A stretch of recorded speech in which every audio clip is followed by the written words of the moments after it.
I knew that I really needed to move into something that was joyful at this point in my life, to do something. I've been serving other people. It's time to serve me. And I had an intuitive reading with a friend of mine who said, I know what you're going to be doing. You're going to be doing a blog. And it was like the heavens opened up.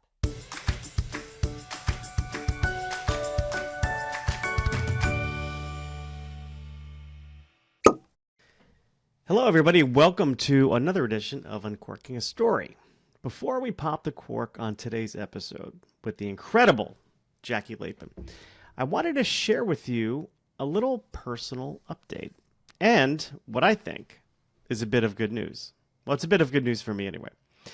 As some of you know, the past couple of years have been, well, I guess they've been a bit of a ride. I lost both my brother and my mom within 13 months.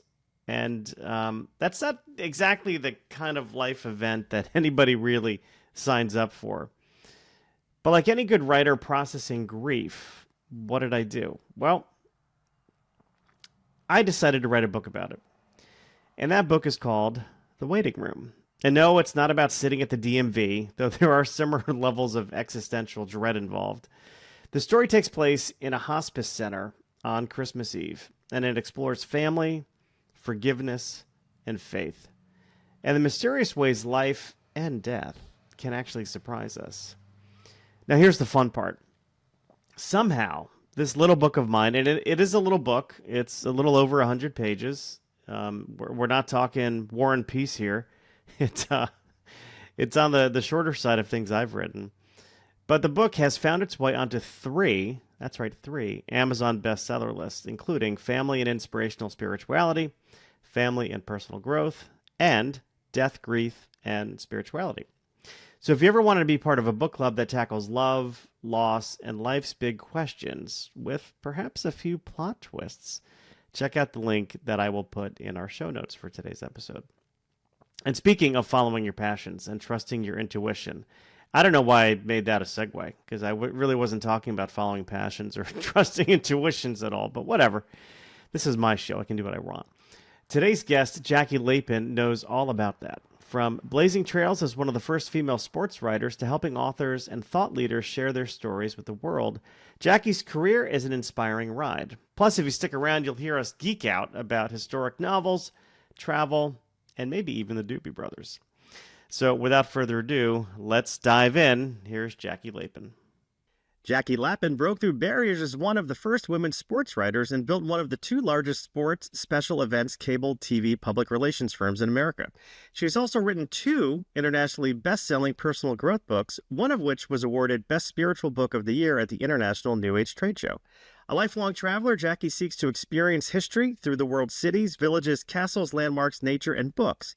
She joins me today on Uncorking a Story to talk about her illustrious career and latest venture, the Historic Traveler International, which is dedicated to informing, uniting, and supporting other history and historic book lovers.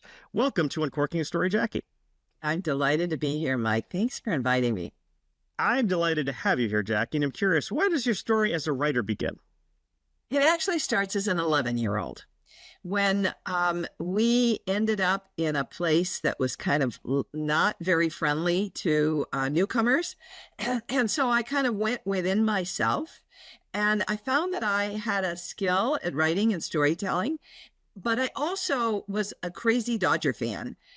Because my father was a sports fan. And, you know, most dads hang out with their sons. Well, he had a son, but I was a sports fan.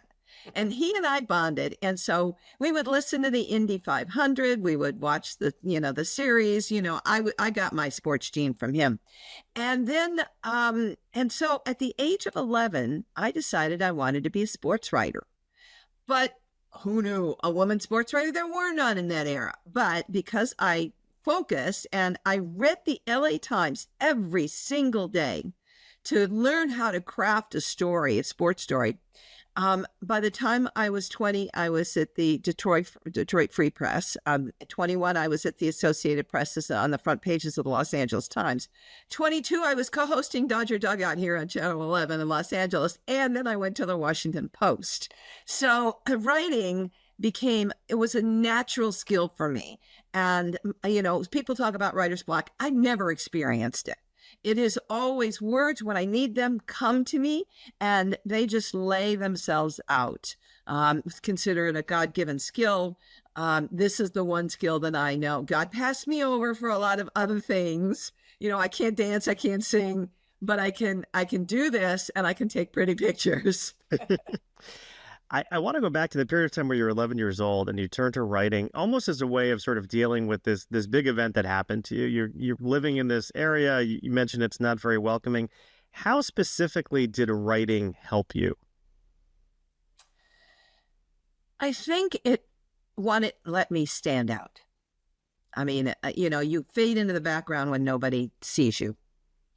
It helped me express the uniqueness that who I am. I've never been like other people. I don't follow that drummer. I follow the breadcrumbs that God gives me. And, from that intuitive thing. And it's the way that my intuition, expresses itself through me.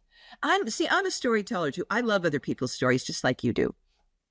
And so what I did when I was working as a journalist really was tell other people's stories. A couple of things that really were seminal is in the year that I really broke through, I won the baseball writer scholarship. No woman had ever even applied for it, let alone win it. And it got me national attention. Every baseball writer in America knew who I was. And so my skill it started with a story I wrote on Lynn Swan, who was one of my college mates in the PR and journalism school. And of course, he went on to be a Hall of Fame tight end for the Pittsburgh Steelers. And so I wrote this story about Lynn because he used ballet to improve his ability to jump and catch that ball. And so it was a fascinating story. So I love to tell his story. And that's really where because I'm much more behind the scenes. I'm not one necessarily to tell my own story. I love telling other people's stories. So that's where it started. And then it continued to break through. I won an award that beat out many of the top sports writers in Los Angeles. I mean, we're talking Jim Murray and Mel Derslag, front pages of the LA Times, major columnists. For an article, a magazine article, I wrote on Andy Messersmith, the man who ultimately broke through in free agency. But before then, he was just a surfer who would hang out on the beach in Corona Del Mar, and he played for the Dodgers. So they sent me, and Los Angeles Magazine sent me out there. I'm 21 years old. And I do this article, and it just gets everybody's attention. And for me, what was really interesting about it was that was the first time I ever felt like the words were flowing through me. I wasn't writing it. I just knew that at the time. And Los Angeles Magazine changed one line. 21 years old, they changed one line, and it won every award in town. So that was the point when I really knew I was a writer. So the words are flowing through you. You're hitting flow, as they say. And that's happened to me too, where I'll write something and then I'll reread it a day later, wondering where it came from, because I don't know. Like, I don't remember writing a passage or a scene or something like that. Where do you think it comes from? Where do you think the words come from for you? Well, I think one, I have a very wide vocabulary because I have read so much. I mean, one of the things we'll talk about here is I read, hundreds of historic novels a year. And I was a reader from when I was a child. My mother was too. I got my reading gene from my mom. She lived for romance novels. And there were always probably 60, 70 around the house. In fact, when she passed, I had built a library for 5,000 romance novels for her that she still was going to read. And so reading really increased my vocabulary and my ability to understand how to tell a story. But I think part of it is just that, I'm tapped, as many of us are, we're tapped into a greater force, a greater power. And that's how it comes through me. So you're a sports writer in your early 20s, winning all sorts of awards. When do you start the agency?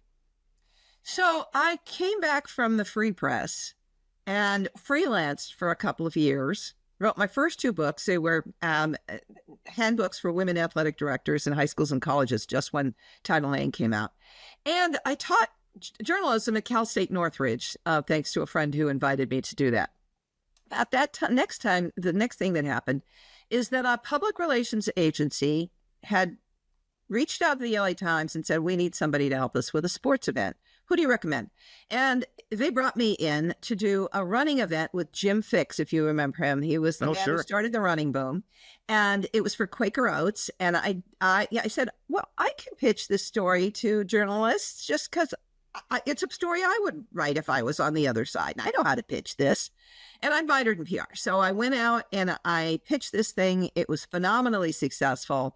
They brought me into the agency. And at that point, when I finished, I brought Yoplait yogurt into the agency. I mean, and this was when they were just introducing it to the United States. A dear friend of mine worked on the advertising count. And he said, I really want you to do this. It's competitive. We competed against 5 other agencies. We got it. And I'm a newcomer. And so I learned the PR business under a baptism by fire. So for a year and a half, I drove this massive Yoplait account. We took it to @1 in the state of California. We were getting headlines, front pages of the Los Angeles Times, yogurt wars, and we were winning this yogurt war. At the end of that, the agency had Toyota as a client, all their corporate business, but they had this little thing called the Toyota Pro Celebrity Race in Long Beach, where we put celebrities in race cars. And they didn't know what to do with this because nobody there had that expertise, but I did. So they put me on this account.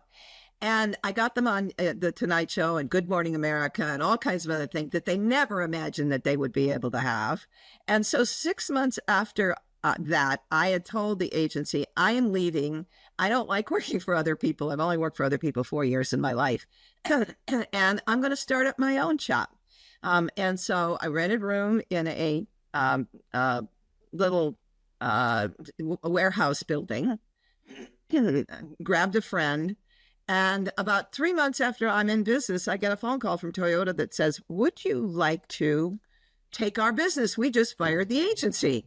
And so that's how I ended up with Toyota as my largest account for 15 years. And I did all of their motorsports. And from there, we sprang board to things like the National Hockey League, the Golf Channel, Showtime. I was a queen of boxing in the 1980s. I did all the major middleweight fights. We had and then from that, pay-per-view television and cable. So we built one of the 2 largest sports specialized PR agencies in America. And I drove it. I had an office in New York and an office in Los Angeles, and we were big time. But the industry changed. First of all, it was harder to get publicity because the business was shrinking and crews weren't available. Columnists were disappearing. Pages were getting less and less. And then on top of that, the big agencies realized that this was lucrative, and they started pushing us smaller agencies out. And so at that point, I had already been called to write those 2 books you were talking about. The first one is called The Art of Conscious Creation, How You Can Transform the World. The second, Practical Conscious Creation, Daily Techniques to Manifest Your Desires. That was the best spiritual book at the International Trade Show. And I really loved that. It was a whole new world to me. And when I was doing that, I put together, there were, at that time you just publicized things on regular radio, but this whole new thing called internet radio was expanding. And so I had somebody data mine that field, and I built a list of 750 shows. So that's when I promoted my own book on there. And I realized, wow, if I could do this for me, I could do this for other people. And of course, now it's expanded into podcasts.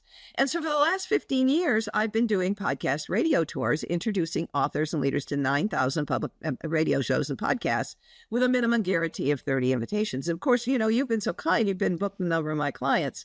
So that became the heart and soul of what I did. But more importantly, it gave me the opportunity to work with people who are making the world a better place. That's where I felt that my place was. And so I rebranded the company as Conscious Media Relations. And that's what I've been doing all these years until this new thing. I want to dig into your two books. What, because I know you were writing from 11 years old, or turning to writing to sort of, channel some stuff that's going on in your life. You're a successful sports writer. You're doing very well in the PR game. Now, the woo-woo sort of stuff, like, where does that come into play? And I don't mean woo-woo as a bad thing. I'm a woo-woo person myself. Like, when did you start thinking about sort of this idea of consciousness and manifestation and all of that really, really interesting stuff? I think it first came when I had my first really powerful astrological chart done. And I realized how incredibly accurate it was. And it has lived out to be absolutely on point. Everything it showed, it became my life. And the skill set that I had, the personality traits that led me to do what I do. So that opened the door. So I got interested in the esoteric arts and all that. And then I ended up sort of attracting people around me who had gifts in this space. And then I was a little bit tough of a boss when I had my agency, because I expected everybody to live up to my skill set, and I wasn't exactly easy. And finally, one of my teammates, my staff member, said to me, you're not very conscious.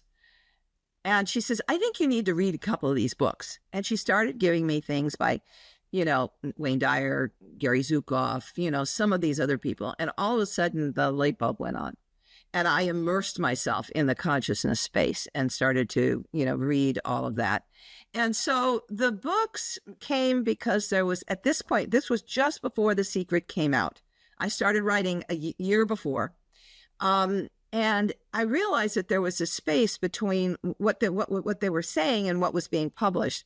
And that was that our thoughts and our energy, our emotions, create our future, that we are actually able to manifest the world around us based on the energy that we put in the world. And so that's when I set out to write my two books, to really say how that worked.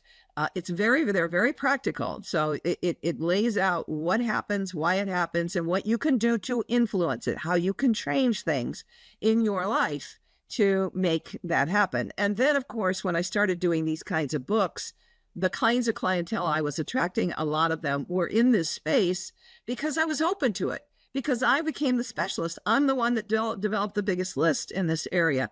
So, people would come to me and they'd start explaining channeling to me. And I'd say, stop, you don't have to do that. I mean, I understand this because they were so used to dealing with people who didn't understand the unseen world. And so it became sort of my home. And this is where I really feel the connection to the divine, to the people who are tapping into it. They're not my only clients, but they happen to be the people that are drawn to me because of the energy that I put out into the world. Yeah, it's wonderful, and I so appreciate that, and I appreciate talking to all your wonderful clients, because we always have very deep and interesting conversations. So thank you for that. I think we should probably pivot to the travel stuff here. So tell me a little bit more about the historic traveler, Jackie. So you have to understand that all these years I was traveling and I was a closet photographer. Nobody knew that I was shooting. And I have been to 50 countries and 500 different localities because I love history. And I just immersed myself in historic novels. And history books. I probably have 600 around the house. And so, when I'm even not traveling, I'm thinking and reading about history in some way, shape, or form. And I find the historic novels, so many of them are so well researched, they inform me about history without having to read a dull history book. And some of them aren't so dull, by the way. But so I really was into this space. And then Interestingly enough, I knew that I really needed to move into something that was joyful at this point in my life, to do something. I've been serving other people. It's time to serve me. And I had an intuitive reading with a friend of mine who said, I know what you're going to be doing. You're going to be doing a blog. And it was like the heavens opened up. And all of a sudden I saw it. And the blog became The Historic Traveler, where I share my storytelling skills with my photography, with book recommendations that make you feel as if you lived there in that time. And so that's the blog, The Historic Traveler. And you're going to find, villages and cities and landmarks and the world's oldest hospital, and, all kinds of other very cool things that I have seen that I want to share with people. Then we decided that, I decided that, I've been operating kind of in this bubble by myself with this love of all this, but I always run into people who love this stuff. And so why don't I open it up into a community? So I created Historic Traveler International, which brings people together who love history, travel, or historic novels. And it has all kinds of really cool things in it. So first of all, it has a magazine. I write an 80-page magazine quarterly with all kinds of, the first half is destinations, all kinds of stories about places. The second half is about media. And so that I have, and both of them have a Q&A. The destinations has somebody, then historic travel, historic preservation, some aspect of expertise in history. The media section has a beautiful Q&A with a top-selling, best-selling historic novel author. And I'm really excited to say the second issue is going to be Tony Rich's, the Elizabethan and Tudor authors, and huge bestseller. And so then, but we also, I put in, different books that you want to read, because I want to give you one on people who actually lived, one on, but that are novelized, and then one on real people who lived, and a great series that I love. And then the old masters, the people who, wrote great historic, the Mitchners or the Uris, or all of the people who many generations today don't even recall, but their books are seminal in historic novels. And then special features like, haunting used bookstores, or we're doing this next one on TV, on films. Oh, and I also do a TV review in there. So all of that comes together in a great magazine. And then we also have the world's largest directory of historic novels, histories, and mystery books by locality. So read before you go. And then I also have the largest list of historic hotels, the first list of historic TV dramas and where you can see them. We also have travel discounts and a travel agent, no cost travel agent that'll book for you. And then with great discounts. And then we also have a book club, a book swap, a travel matching program, a community meeting where people get together and we talk about this stuff, and there's stuff going on in the chat box all the time. And a photo gallery of all my incredible photos. And by the way, you don't have to be a member to access that. I've got 33 galleries in my big gallery. We have a directory of insight guides, because I believe they're the best for people who love history. And then we have really cool little merchandise, because I have a logo that is just really unique. The logo incorporates historic landmarks in it, like the H in the Historic Traveler is the London Bridge, then the I is Big Ben, and then the O is a wagon wheel, and the T in Traveler is a totem pole from Alaska. Then the L is the Leaning Tower of Pisa, stuff like that. So it's really kind of fun, and everybody, recognizes it now because of its uniqueness.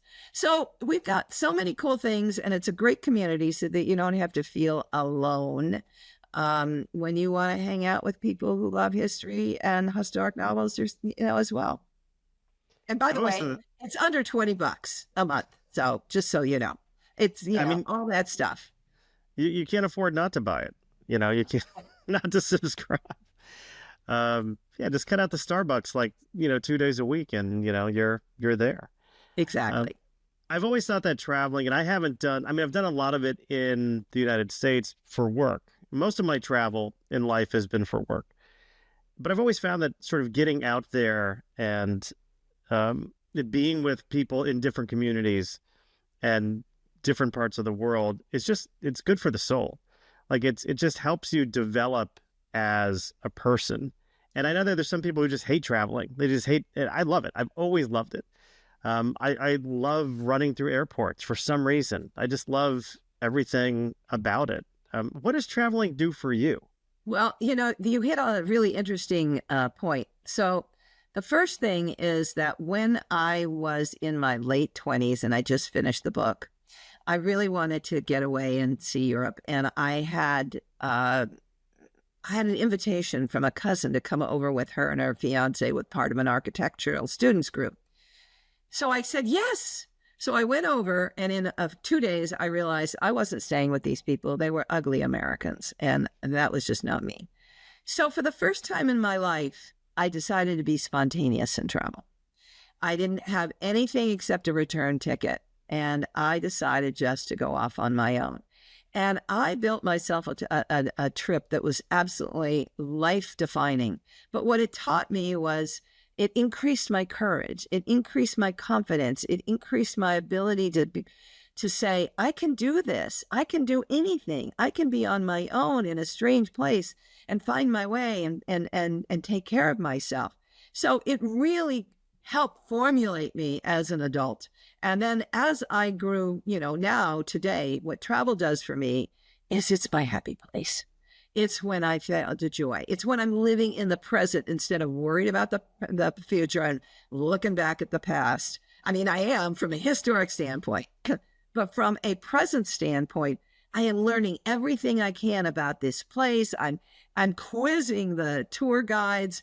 I am immersed. I'm reading about the place. I'm immersed in what I'm seeing. If I can, I'm staying in a historic hotel.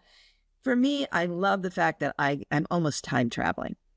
Just, that's the way I feel. It's funny. Yesterday, we decided, for my social media, I decided to put my face on the faces of all these famous women in history in ChatGPT. And now I have this array of pictures we're going to use on social media say, I'm time traveling. So it's just, for me, it's when I'm at my most fun and joyous, real self. And I love interacting with people. People are so nice. This last trip I did a 9-week trip in 2023 to Europe to see all my bucket list cities that I'd missed and to photograph. And what really came to me was all of the angels that are out there. People who so kindly support you. Oh my goodness, you look lost. How can I help you? Or can I lift that giant suitcase of yours on that train for you? Or up these stairs? And people just came out of the woodwork, and it reminded me how kind and lovely people are, despite what people think about the world being unfriendly. Yeah. I mean, you certainly hit something on the head there with sort of living in the moment when you're traveling. It is your time to live in the moment. And I think so many of us in modern society have a hard time doing that. There's a hard time getting through the day without 15 different things being on our minds. Or like, I see it all the time. People watching TV or at restaurants having dinner with each other while they're also staring at their phones. And it drives me up the wall. I go to New York City every single day, and I just see people walking around staring at their phone. And I'm like, don't you see like these beautiful buildings all around us? All these interesting people that you're walking right by? And people are just like glued to like this device. I sound like an old man because, I hit 50 this year. So it's like I'm becoming like cantankerous about such things.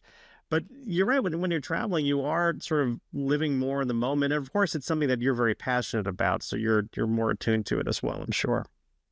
So I will also want to tell folks, that are watching this, that I prepared a guide for them that I think that's going to be really helpful. It's called 20 great international cities where you can immerse yourself in history and the books to read to make you feel as if you live it. And I encourage you, if you're planning your trips or you just love history or you're even planning your bucket list, to go over and get it. You can get it at you got to put the THE, thehistorictravel.com/guide. So it's thehistorictravel.com, thehistorictraveler.com/guide. So I'll be sure to put that in the show notes so people can find it nice and easy. I'm curious in all your travels, and this is probably a hard question to answer, but favorite cities, favorite places to visit? What's at the top of your list? Bruges, Belgium. That's always, because it's a little mini Amsterdam with swans in the ponds, and these beautiful big tall buildings with winches on them like you'd see in Amsterdam. That's my first, but there are so many others. Like I'm going to talk about a couple of little ones in France. Annecy, which has this little mini castle that has served as a prison and city hall and a bunch of other things right in the middle of the river that separates the town. Albi, which nobody's ever heard of, which is stunningly beautiful and has the world's largest brick church in it, that the Franciscan built to show that you didn't have to build all the Rococo stuff in order to worship. And then Avignon, which is great because that's a place where there are actually two popes, or anti-popes actually, when there were two popes, one in Rome and one in Avignon. That's a great slice of history. But there are just so many other places. I love Prague. I love Budapest. There are Dubrovnik is fantastic. Prague, Budapest, and Dubrovnik are all in the directory. Let's see. I'm trying to think of some others that I love. Český Krumlov, which is this little fairy tale village in the Czech Republic. Or Dublin. Dublin is just fantastic. It's got so much great history there. And Trinity College is just, it's got the world's neatest library. I love Trinity College is one of my three favorite libraries. Any place that you've been to that maybe you weren't looking forward to going, but really surprised you? Like you were really surprised about how much you enjoyed it?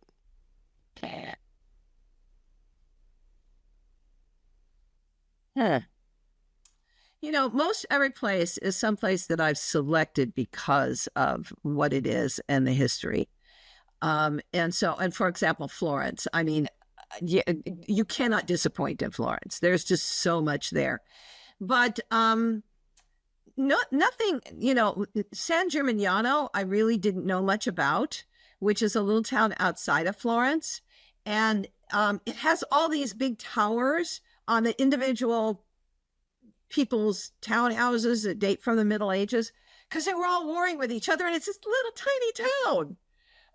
And so that was kind of interesting. Oh, and speaking of those towers, there's a town called Lucca, that's kind of halfway between Florence and Florence and Pisa. And this town has a tower on it, one of the last remaining in the city, but it has an oak tree at the top. I mean, how do you grow this giant oak tree on this thing that's like 10 stories in the air? But it is, and it's interesting. So very cool. Any place that's on your bucket list that you haven't been to yet? It sounds like probably not, but the world's a big place. Where do you want to go next? Goodness. Egypt, Turkey, Malta, Gibraltar. Maybe I'm just thinking Morocco. That's I absolutely want. Oh, I wouldn't mind going to Bali. I want to try Bali in Thailand. I've done a bit of Asia, but those are the last two that I would want to do there.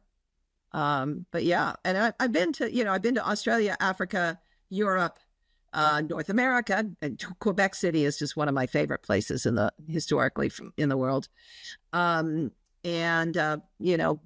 Caribbean and in Mexico, and the area that I haven't covered yet much is South America. That's definitely going to have to be. It's on the bucket list, but it's lower on the list. lower on the list. There you go. Jackie, I always like to get to know my guests a little bit more by throwing a couple of pop culture questions at them. So I'm curious, when you were growing up, what were some of your favorite things to watch on TV besides the Dodgers? Maverick. James Garner. Yes. Certainly the Avengers, the original Avengers with Emma Peel. Let's see. Route 66, Sunset Strip. We're going back here, Guy. Even well before you were born.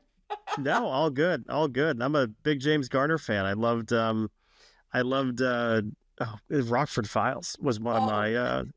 I got to meet him late in life. And it was, one of the other publicity things I did was I launched the Worldwide Poker Phenomenon, and drove that for several years with the World Poker Tour. And I represented Commerce Casino. And at one point he came and did an event there. And it was like one of the highlights of my life.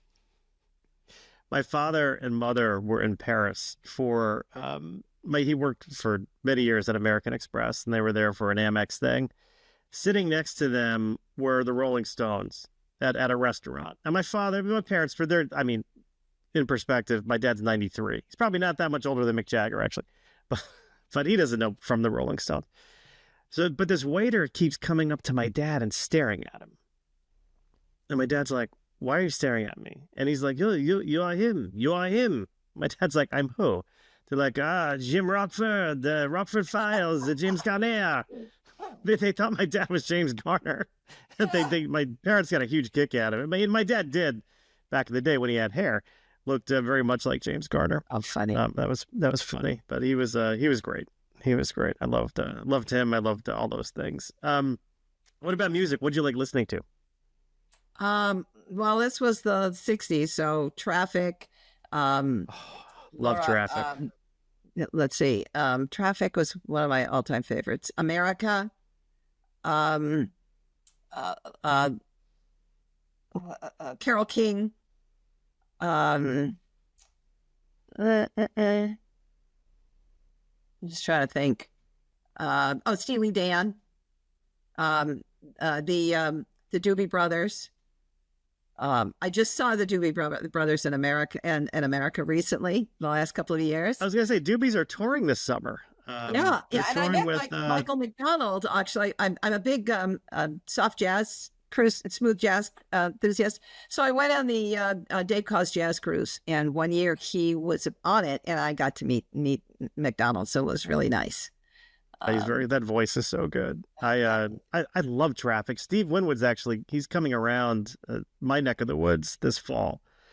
I'm looking forward to seeing him. And Dave Mason, who was a guitar player for Traffic, used to come every summer to a little town in Connecticut called Ridgefield, and I used to see him, and he played all the Traffic songs. He's so good. So good. And also I love Steve Winwood. And then what was it? I'm just going to say, it went out of my mind. No, I can't remember. All good. So I want to get into our time machine, our DeLorean, if you will, hit 88 miles an hour, go back in time, and you're 11 years old again, and you could whisper some words of advice into your 11-year-old's ears. What are you going to tell the younger Jackie? What kind of advice would you give her? Don't worry. Your future is assured. You'll be fine. Were you worried as a kid? Cancer, and so everything was unsafe. And so it was, it was a scary time. And to know that that I'll be fine and I can take care of myself. Yeah. Powerful. Jackie. I'm sure we've piqued the interest of some people listening here. Are you active on social media? Do you have a website you want to share with the audience? Absolutely. So you want to go to thehistorictraveler.com to connect. And then you'll find me and both Historic Traveler on Facebook, then me on LinkedIn. Then you'll find us on Pinterest, TikTok, and YouTube. So, and of course, Instagram. So find us in any of those places and you can connect with me. And if anybody wants to reach out to me, it's Jackie@thehistorictraveler.com. Easy enough, easy to remember, but I will put it in the show notes to make it easier for the listeners so they don't have to jot things down when they're doing whatever they're doing right now. Jackie, I want to say thank you so much for stopping by Uncorking a Story and letting me uncork yours. It was a pleasure, Mike. Thank you very much.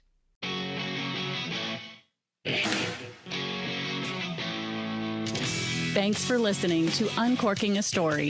If you'd like more information about today's guest or to find out more about Mike, go to uncorkingastory.com. If you enjoyed the show, please subscribe, rate, and review us at Apple Podcasts, Spotify, or wherever you get your podcasts. Tune in every week to hear Mike Carlin uncork a new story.